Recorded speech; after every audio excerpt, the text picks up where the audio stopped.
Hey everybody, I am John Barker, and in this episode of Here to Record Show and Tell, we're taking a look at this device right here, the YoloBox from YoloLiv.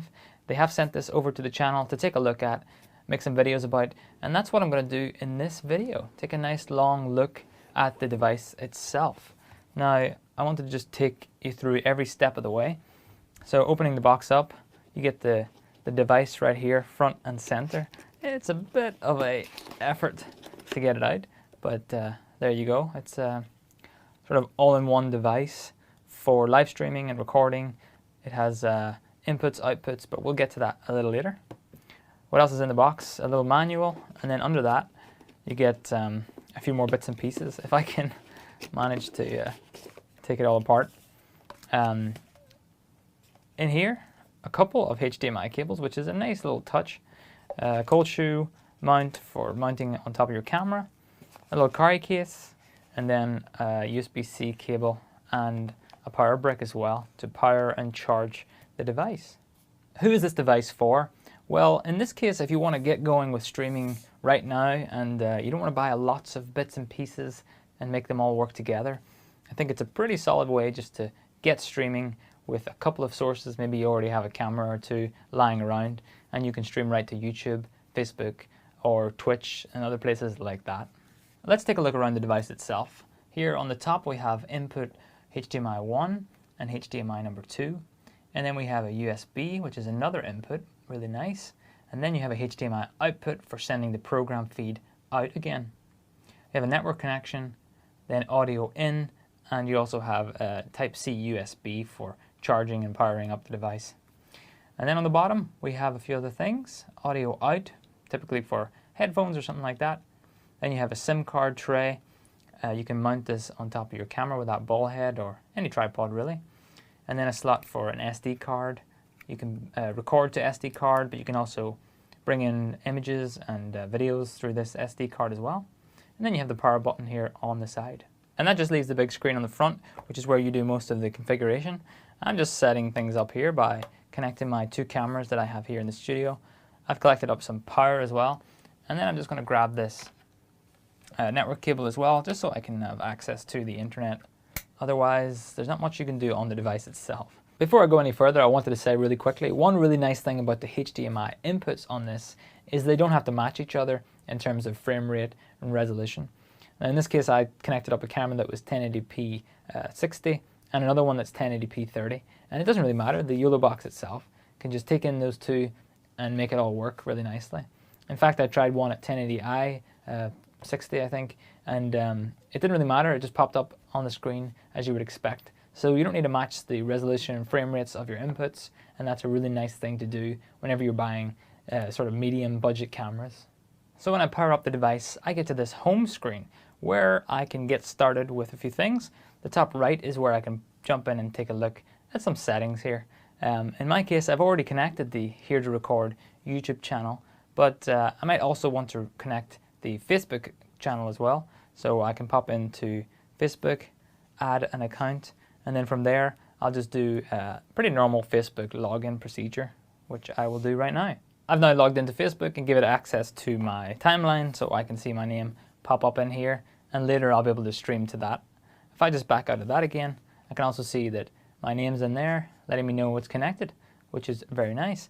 In this section you can also do a few other settings like internet settings and take a look at the version number and also restore to factory settings if you want to do that as well. But I think that's pretty much all we have to look at in there. The main stuff is whenever you want to create a live stream. Creating a live stream like this is a little bit like making a project. So from there you can add destinations and you can add your camera sources and all that good stuff. So let's take a look at that. If I create a live stream and I call it something like, I don't know, YoloBox stream, and I'll say next and done. I'll leave the rest of the settings as they are right now, and I'll hit create to make that live stream. And now on the home page I can see that my YoloBox stream is ready for me to continue working on it. So I'll tap on that and open it up. And in here you can see a few things pop up.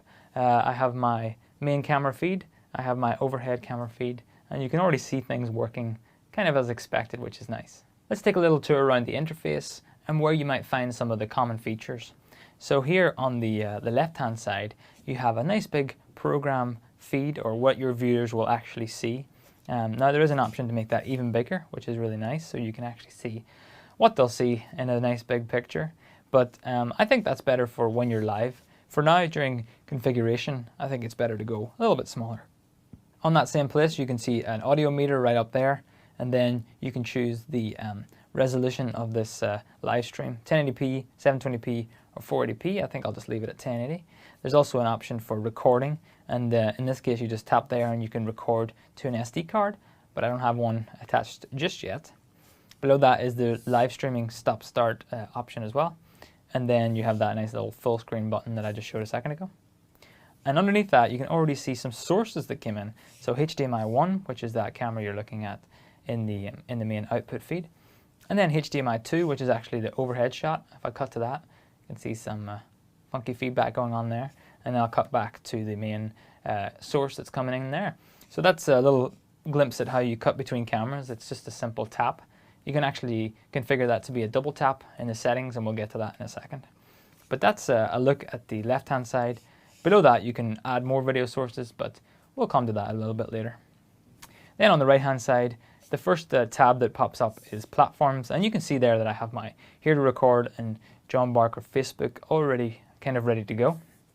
But I want to take a look at the options first. I'll just click on the little cog icon here on the right-hand side. And there's a few settings in here of what you might want to configure in your device.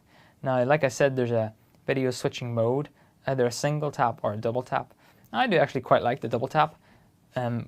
You can avoid accidental taps. In this case, it's not working at all, you can see there. But if I double tap, it works to switch between the sources. But I think for the most part, if you're going to be doing this yourself, it's really best to stick with that single tap. Maybe it's a little bit easier when you're cutting live. I can say that's done.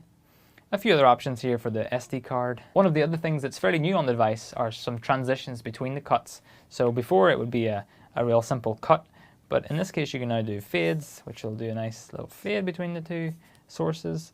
And then there's a few other funky options down here. I quite like this simple zoom, which zooms between each of your sources. I don't know when I would use that, but I like it. But we'll stick with cut for now, because I like that too. And then that's kind of a brief look at the settings options. Next up, I'm going out of order a little bit here, but this is the order where I would imagine you should really configure the device. So I want to set up the audio for my live stream that's coming up here. Monitoring at the top is actually for the audio output that we showed a little bit earlier. But in this case, I can set the headphone output volume or the monitoring volume right here. I can keep that quite low because I'm not listening to it right now.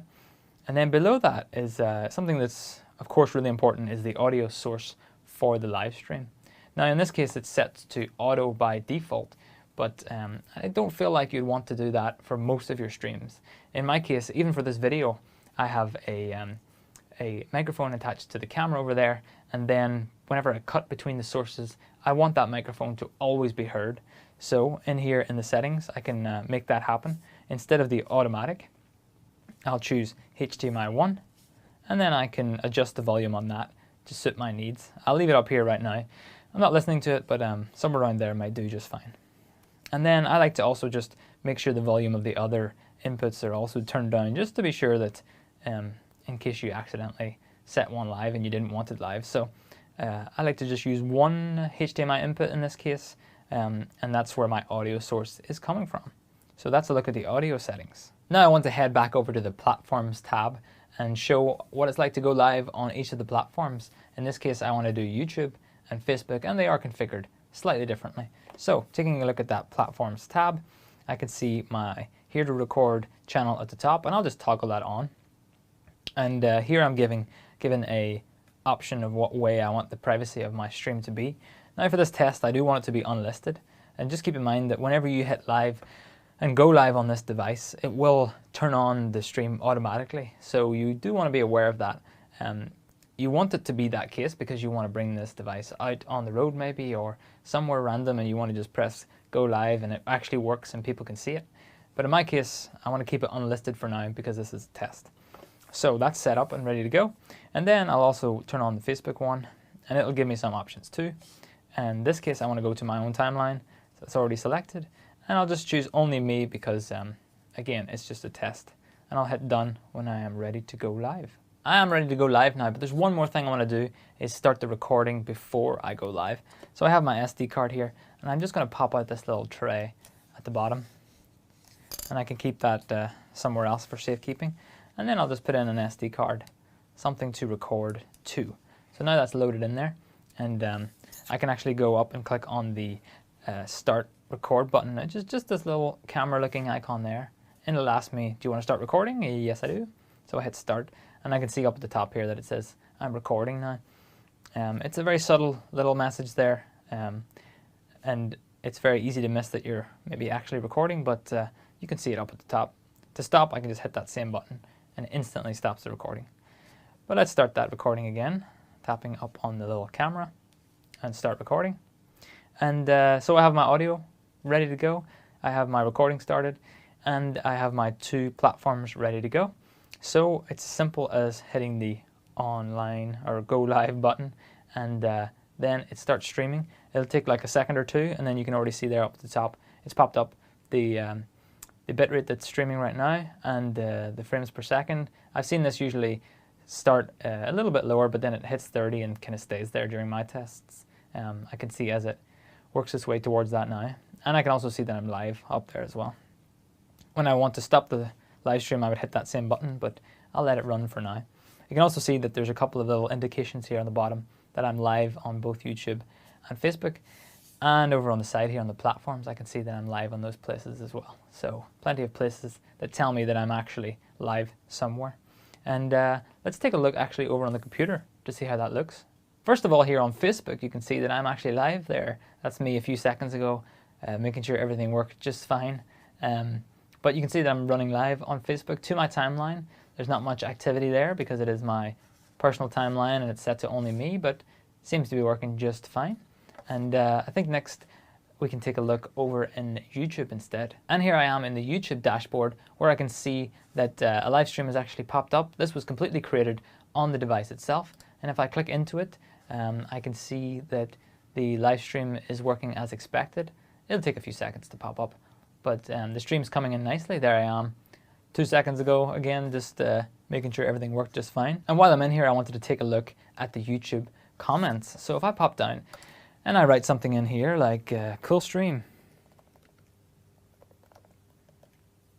and send that comment message off, I can come back over to my device here and go into this little chat tab, and there we go. I can see that comment coming in, which is a really nice feature to have, the YouTube comments, but I can also see that my Facebook chat would be in here too. As I'm just streaming live to my own personal one, it's not working, but you can see in the YouTube one it works nicely. So any chat messages that come in would show up in here, and I can read them out and respond to them as I would whenever I had my laptop or something like that beside me instead. Really cool to have that right here on the device. That's a quick overview of going live on both YouTube and Facebook at the same time on the YoloBox. And then whenever time's done and I'm ready to wrap up the stream, I can just hit this the stop button here. Do you want to close the streams? Yes, I do want to close them. And it'll also ask me, do I want to stop the recording as well? Because that's kind of tied together. I'll hit yes or okay on that. And then I'm sort of kicked out of that little session there, and I can see that this event has finished and everything's done. The recording is available on the SD card down here, which I could edit and use for something else. But I can also see on my YouTube channel and on my Facebook that those streams have stopped now and everything worked as expected. I'm interested in making my stream a little bit nicer, so I want to add some graphics to it as well. And in this case, I can do that right from the device itself. Here in the Overlays tab, I can just pop in and add a new overlay. I've got a choice between an image or a lower third, and in this case, I'll just stick with lower third, and then a few preset options pop up. I'll just pick this one.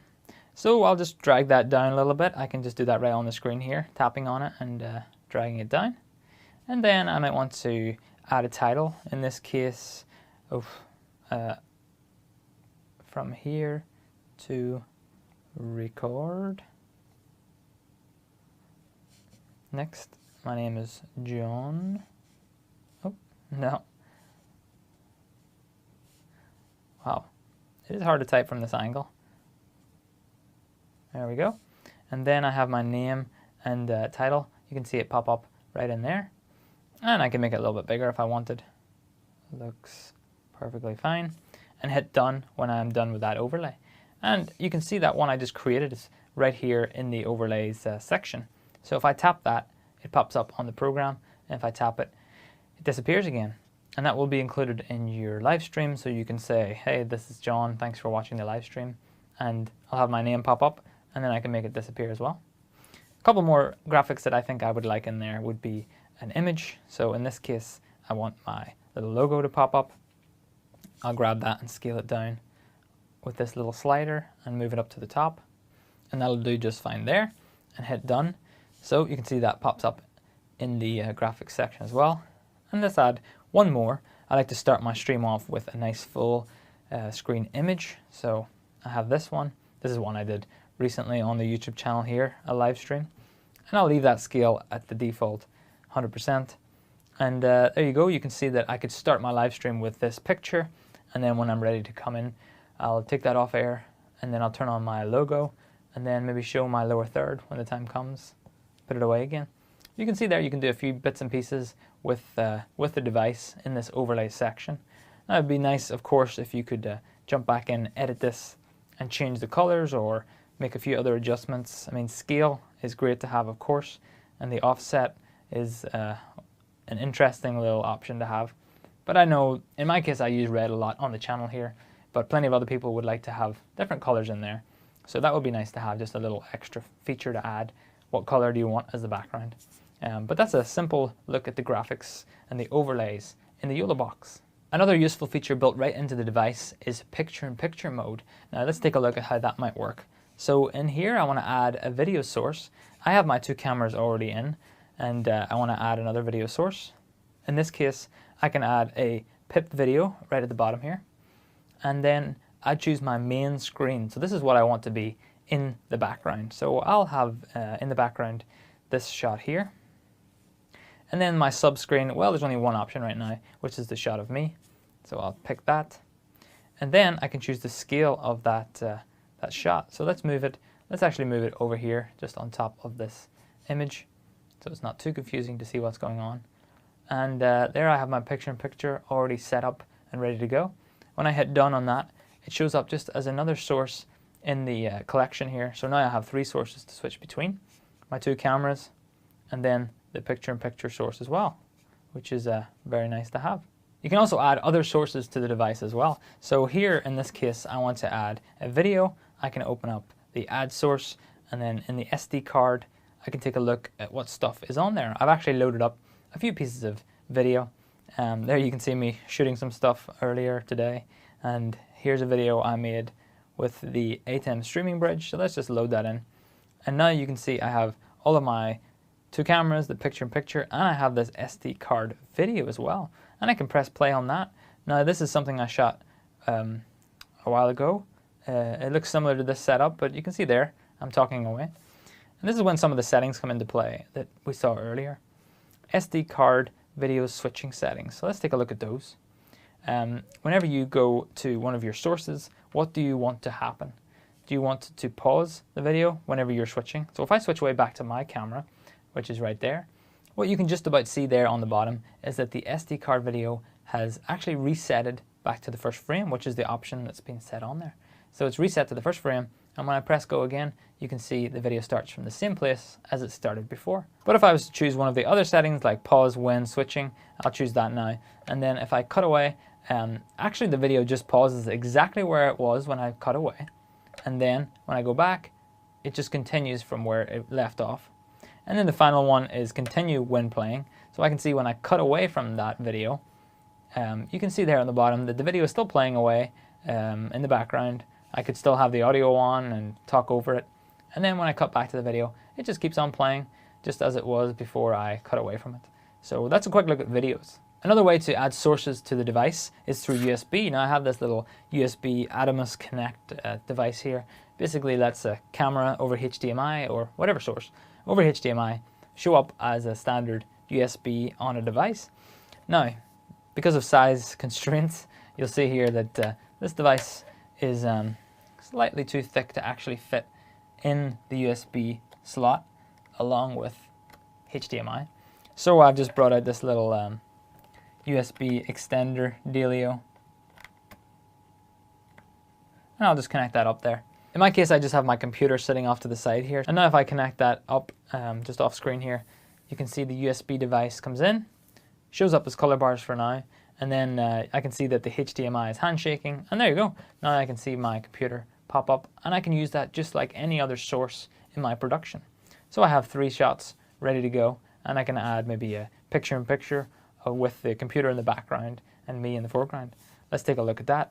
The background is the computer, and the foreground is me. And then maybe I want to be just off to the side here, and that looks great. So now I have my 4 sources: shot of me, overhead shot, USB capture card of just the computer, and then a nice little picture-in-picture of me down on the side and the computer behind me, so I can give a presentation or something like that. Another nice feature built right into the device is the option for scoreboards. Now, it might not cover all types of sports, but it might get you pretty far as well. If I just turn that on in here, scoreboard display, and just click or tap and drag it down to the bottom of the screen there. Let's take a look a little bit closer at what it looks like. I can see the team names and the scores and the name of the game as well. And then you have some options to increment each of the scores and decrement as well. And then beside that, you have an option for maybe the period of the game. Some team info as well goes down below that. So in this case, the game name in here, and the teams, and then a logo for each of the teams. Now, it is a little bit restrictive on what logos you can use there. So I've butchered trying to add a here to record logo, and it kind of just fell apart there. But with a little more time and effort, you can have some logos of your teams in there. A little bit like the overlays, there's no option for adding colors or controlling things like that, which would be a really nice little feature to have, and certainly something they could add to the device eventually. So it'll get you pretty far. It may not get you all the way for a lot of types of sport, but it's a really good start as well. The last thing I want to show you in this video is the HDMI output that I mentioned before. So on the top, it does have that HDMI output, and if I connect a HDMI cable to that, it's actually sending a program feed out of that HDMI output. So in the settings, you want to make sure that you have that HDMI program out set up. And then just for the sake of it, I'm just going to make this image full screen on my program out. And then here in my production switcher that I'm recording this whole video on, I can just cut to the HDMI output that's coming straight out of the YoloBox itself right there. So I can do some things like turn on another graphic there. You can see it pop up. What else can I do? I can jump in here and turn on this logo at the top. And of course I can cut to the shots that I have on here. So there's a shot of me talking through the YoloBox, out of it again, into the ATEM where I'm recording this video. So it might be a little bit delayed. And then back to this overhead shot, and then I'll turn that image back on full screen.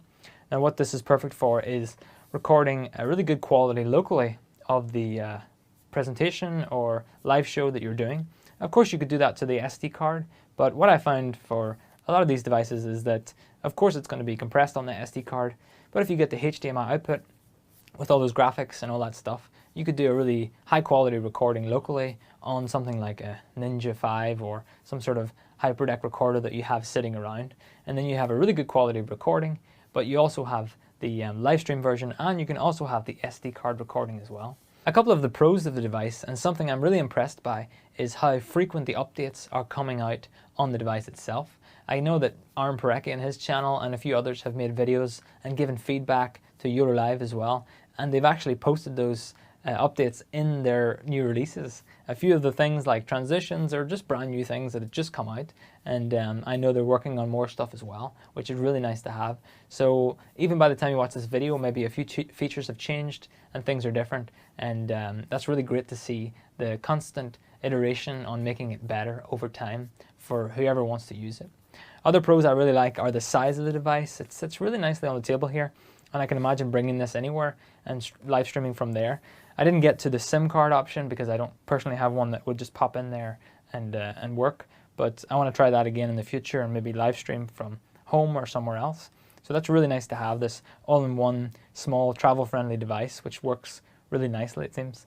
And speaking of all-in-one, it does have a lot of features that are really nice to have, like those 2 HDMI inputs, but the third input, which is optional via USB, and a HDMI output, and then you have Wi-Fi and you have the Ethernet connection for streaming. So it's kind of like covers a lot of bases, and then a few places or a few ways to record as well. It's got a lot of stuff built right into it in one simple device. That's why I thought at the start it's perfect for people who really want to get started but don't want to buy lots of different bits and pieces. Having that screen built in means that you already have everything you want to see, all the graphics, everything just sitting there and ready to go. For the cons of the device, now I know I said it's great to have everything built into one device, and that is technically true, but when it comes to adding things like graphics, it can be a little bit fiddly to sit in here and tap. I would recommend definitely to set up all this stuff before you go live instead of doing it as you're live and trying to talk with people in the chat. So yeah, I know I said that having everything built in is great, but also it's the kind of device that you really want to set it up well before you go live, because it can be a little bit fiddly to do it all on one device, especially one that's a touchscreen. Which brings me to the second con, which is that it's a touchscreen. Even during this video, you might have seen a few false presses on a few taps that didn't quite register. And I think that's generally an issue whenever you trust something that's just a touchscreen. Will it actually work the way you want it to work? Whenever you put a live production on something that is a touchscreen, it can go either way. I personally really like to have physical buttons, so I don't always have to look down at the device and see what I'm tapping. But a step further from that is that I want to tap and be sure that the tap's going to work. So that just comes down to whether or not you can trust the device, and if you get used to it and you know exactly where to tap to make things work, then that's perfectly fine. But there's only so much, I guess, that you can trust a touchscreen, and it needs to be made really well. For the most part, I'm pretty happy with this one, but like I said, there's a few places in this video even that I touched and it didn't actually do anything. I needed to tap a few times. And one of the final cons that I've found so far would be that whenever you create a new live stream out on the live stream page, some of the settings do come with it, but things like audio always switches back to automatic. So it's one of those things you want to make sure that you come in and configure the right audio. And there's a little tap that I missed, but you can configure the right audio and make sure that it's the camera or the source that you definitely want to be going live out to your audience.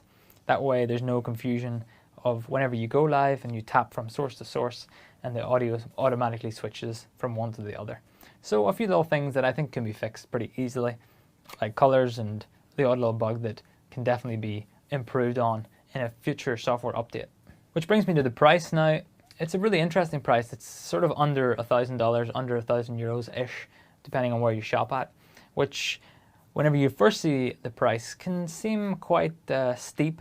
But then I think when you consider how much stuff is built into this, if you really just have a camera attached, then you basically have everything you need to go live and add graphics and maybe add scoreboards if you're doing that kind of stuff, and playback videos, and also picture-in-picture. I mean, it's when you see a price like $1,000 and then you compare that to maybe the ATEM Mini Pro that can stream and all that stuff. Sure, there's similarities there and there's definitely differences there, but whenever you think about how much is built into this one device, I actually think it works out at a fairly reasonable price indeed. If it's something that you really want to get going with, streaming, and I'm not surprised if that's something you really want to get going with, then I think you can justify that price pretty nicely. Pick up a camera or two that are not too expensive, and you've got kind of everything you need to go with live switching and graphics.